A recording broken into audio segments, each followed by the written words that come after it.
Fred,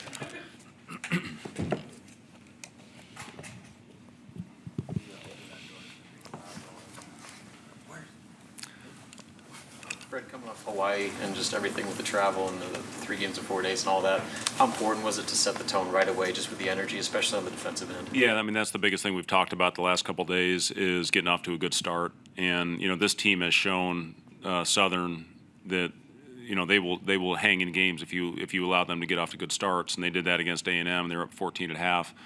Had Ole Miss all the way to the end, and this team's very capable. So it's important for us to get off to a really good start, and that's what we did defensively. Not real thrilled how the offense was in the second half. I thought we got stalled. I thought we got stagnant, held the ball too much after a really good couple days of getting that thing moving around and playing .5 basketball. But tonight, in the second half, we just didn't have it. The group I'm really proud of was that group that ended the game.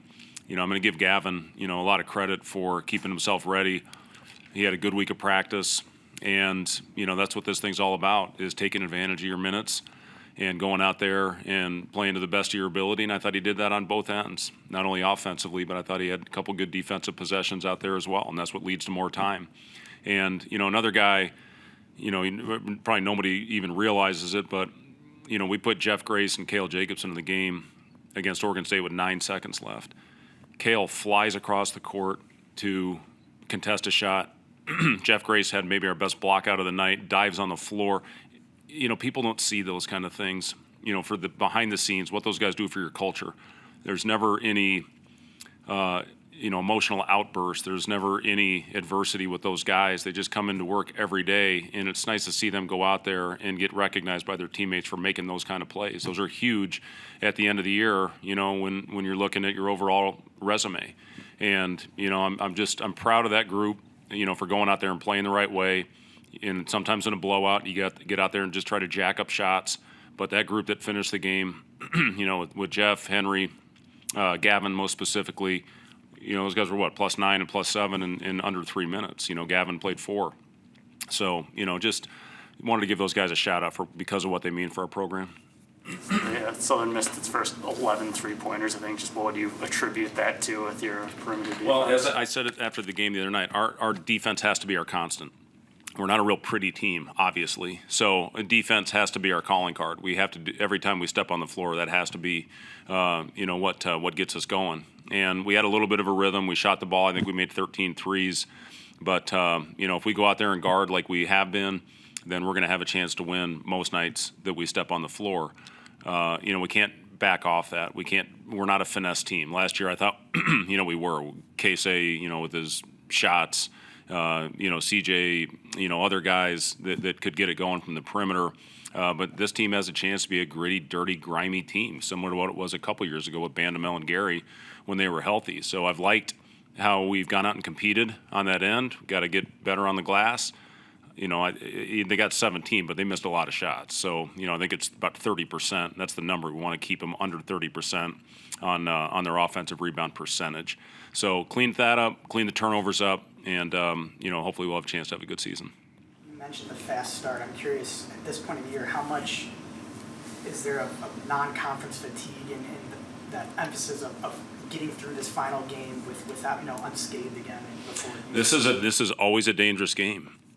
It's the last bye game for these teams. After this, they get to go home. And, this is a grind for teams like this. And I've had a lot of close games in situations like this. A game, Mississippi Valley State, 8 years ago, they hit a 3 at the buzzer. We beat them by 1. I mean, these games cause a lot of anxiety for the coach. But our guys came out with good energy. I'll give them credit for that after the West Coast, coming back from the West. And that's not easy to do. I remember the hardest game to play, in my NBA playing career was after a West Coast trip, and you came back and your legs just felt like Jell-O the first game. So, our guys came out, took care of business, and we're as I said to the guy, we're exactly where we should be right now.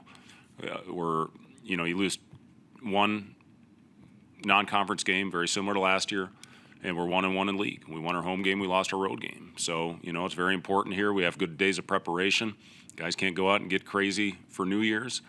We can have fun after the season. We got 2 days of prep, Wednesday, Thursday, to get ready for an early game on Saturday. So we got to put this one behind us now, this non-conference portion of our schedule, and get ready for an unbelievably skilled talented, tough UCLA team. You have an update on Aaron and just kind of where he's Aaron's at? making progress. He'll get a light workout in tomorrow, and then most likely do some non-contact work on Wednesday, and we'll see how he responds to that. How have you seen, even going back to Hawaii, just Berke's confidence on the offensive end develop over the past few weeks? Yeah, he's been good. The thing I've liked is his rebounding. I think he's done a good job with that. We've got him the ball in the block a few times where he's made some nice plays. He's shooting the three with a lot more confidence right now and with less hesitation. You know, it's good to see Raleigh step up and knock down a couple threes today as well. I think he probably wants that free throw back, but, you know, he knocked down a couple big threes. And, you know, Berke, I think he made the one and had another one that hit every part of the rim and bounced out. So he is playing with a lot more confidence on that end, even though I think he only went 2 for 7 tonight. Outside of defense being the constant, what are maybe the other couple of things you've learned so far and through the non-constant? Well, we're going to have to start taking care of the ball if we keep turning it over and have careless possessions. I don't care how good your defense is. You can't defend a pick six. It's really hard to do. So we gotta be better. We gotta have, you know, I think we only had 4 turnovers at halftime, and then we just got really sloppy out there in the second. And you know, the 12 baskets we made, I think we assisted on all 12 of them. That's a good sign. But you know, we just, again, that killer mentality. You got to find a way to keep doing the things that you know, that make you successful out there. And I just thought we got too stagnant tonight. Thanks.